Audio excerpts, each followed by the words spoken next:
Good morning everybody. The पाठशाला channel में फिर से स्वागत। आज क्लास 8 का विज्ञान,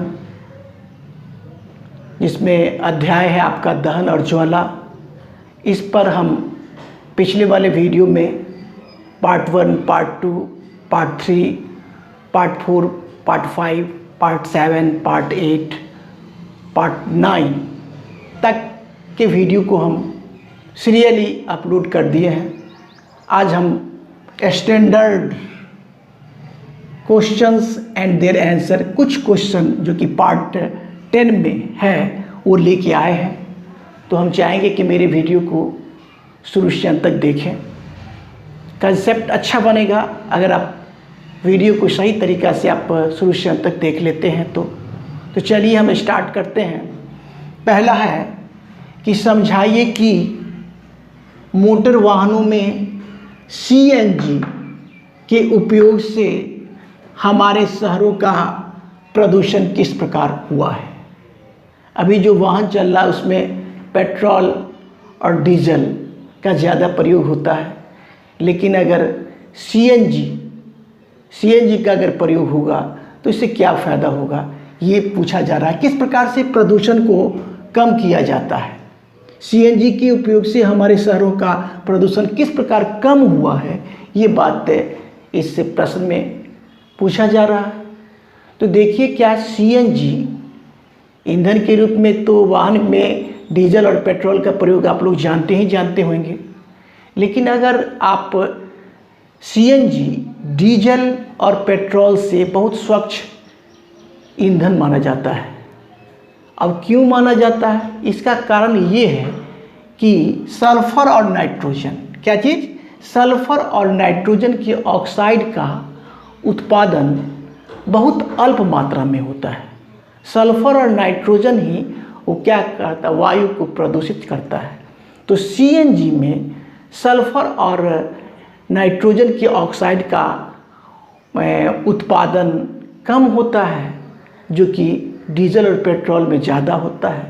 तो इसीलिए सीएनजी के द्वारा, इस ईंधन के द्वारा क्या होता है, शहरों का प्रदूषण कम होता जा रहा है। तो वही बातों को हम लिख दिए हैं कि सीएनजी डीजल एवं पेट्रोल की अपेक्षा एक स्वच्छ ईंधन है। यह सल्फर एवं नाइट्रोजन के ऑक्साइड का उत्पादन अल्प मात्रा में करती है, इसलिए इसके उपयोग से वायु प्रदूषण नहीं के बराबर होता है। बिल्कुल स्पष्ट है। मुख्य रूप से ये बात इसमें हुआ कि सल्फर और नाइट्रोजन के ऑक्साइड का उत्पादन सीएनजी ईंधन में नहीं के बराबर होता, अल्प मात्रा में होता है। इसीलिए क्या होता है, शहरों में वायु का प्रदूषण कम होता जा रहा है। बिल्कुल स्पष्ट है। अब है कि ईंधन के रूप में एलपीजी और लकड़ी की तुलना करें। अब देखिए, एलपीजी द्रवित पेट्रोलियम गैस पे खाना बनता है और लकड़ी पर भी खाना बनता है।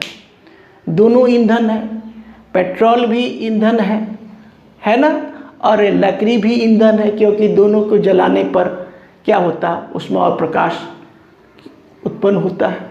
ठीक है ना। तो क्या है कि इसमें दोनों के ईंधन का तुलना करना है। क्या होता है कि इसमें देखिए गौर से कि एलपीजी और लकड़ी की तुलना में क्या है, एलपीजी का ज्वलन ताप कम और लकड़ी का ज्वलन ताप अधिक होता है। क्या है, एलपीजी और लकड़ी की तुलना इस ईंधन में करेंगे तो अब क्या पहला स्टेप में है कि एलपीजी का ज्वलन ताप और एलपीजी का ज्वलन ताप कम होता है, क्योंकि तुरंत लाइटर जलाते हैं, तुरंत गैस पकड़ लेता है। और लकड़ी में तुरंत अगर जलाएंगे तो तुरंत जलता नहीं है। तो ज्वलन ताप क्या है, पेट्रोल का माने एलपीजी का कम है और लकड़ी का ज़्यादा है। ये तुलनात्मक अध्ययन हुआ कि एलपीजी का ज्वलन ताप कम और लकड़ी का अधिक होता है। ठीक है, ज्वलन ताप। एलपीजी जो गैस जलता है तो कोई इसके बाद कोई पदार्थ नहीं बचता है। यानी क्या होता है, पूर्ण दहन होता है। एलपीजी का पूर्ण दहन होता है, इसीलिए अवशेष नहीं बचता है। और लकड़ी का पूर्ण दहन नहीं होता है, इसीलिए अवशेष के रूप में राख बचता है। ये भी तुलना हुआ। दूसरा में क्या दिया, एलपीजी अधिक ऊष्मा देती है। एलपीजी क्या अधिक ऊष्मा देती है और लकड़ी कम। बिल्कुल स्पष्ट है। फिर देखिए, एलपीजी वायु को प्रदूषित नहीं करती है। एलपीजी से तो कोई चीज़ धुआं तो निकलता नहीं है, क्योंकि लौ निकलता है और हीट मिलता है, भोजन तैयार होता है। नहीं, क्या है, एलपीजी वायु को प्रदूषित नहीं करती है। एलपीजी क्या है, एलपीजी वायु को प्रदूषित नहीं करती है और लकड़ी वायु को प्रदूषित करती है। तो इस प्रकार से एलपीजी और लकड़ी की तुलना, दोनों ईंधन में तुलना किए। ठीक है, इसके अलावे हम चाहेंगे कि आप लोग को कुछ क्वेश्चन बताएं जो कि आप लोग ध्यान से सुनेंगे। देखिए, आप क्वेश्चन नंबर पहला, ध्यान से सुनने वाला पहला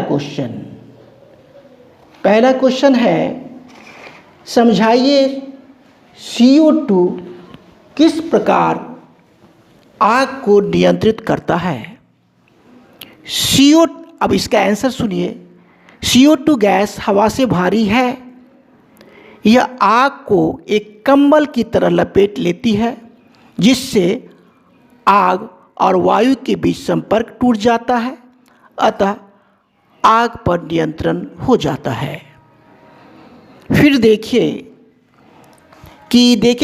दूसरा क्वेश्चन देखिए, सोने और चांदी को पिघलाने के लिए स्वर्णकार ज्वाला के किस क्षेत्र का उपयोग करते हैं और क्यों। ज्वाला, इसका उत्तर आंसर सुनिए, ज्वाला के सबसे बाहरी भाग का उपयोग करता है, क्योंकि ज्वाला का बाहरी भाग का ताप अधिक होता है, जो कि बताया भी गया है। फूंकने की सहायता से उसे एक ही स्थान पर केंद्रित करते हैं, फलतः ज्वाला और अधिक गर्म हो जाता है और सोना चांदी पिघल जाते हैं। क्वेश्चन नंबर अब 3 को देखिए। क्वेश्चन है, हरी पत्तियों के ढेर को जलाना कठिन होता है, परंतु सूखी पत्तियों में आग आसानी से लग जाती है, समझाइए। इसका आंसर सुनिए। सूखी पत्तियों में जल नहीं होता है, बिल्कुल जानते हैं आप लोग भी, और हरी पत्तियों में जल होता है, इसीलिए सूखी पत्तियां ज्वलन ताप शीघ्र प्राप्त कर लेती है और हरी पत्तियां देर से प्राप्त करती है, फलतः जलना कठिन होता है। बिल्कुल स्पष्ट लग रहा होगा आप लोगों को। फिर पूछा जा रहा है कि क्या जंग लगने के प्रक्रम को दहन कहा जा सकता है। विवेचना करें। हाँ, जंग लगने के प्रक्रम को दहन कहा जाता है। यह मंद दहन है। लोहा ऑक्सीजन से धीरे धीरे अभिक्रिया कर जंग का निर्माण करता है। इसमें प्रकाश उत्पन्न नहीं होता है। ऊष्मा बहुत धीमी गति से मुक्त होती है, जिससे उसका अनुभव भी नहीं कर पाते हैं। बिल्कुल स्पष्ट लग रहा होगा। और आदर्श ईंधन की क्या क्या विशेषताएं होती है, इसके बारे में भी जान लीजिए। आदर्श ईंधन क्या है, आदर्श ईंधन की क्या क्या विशेषताएं होती है। आदर्श ईंधन वैसे ईंधन जिसमें अच्छे ईंधन के अधिकतम गुण पाए जाते हैं आदर्श ईंधन कहलाते हैं।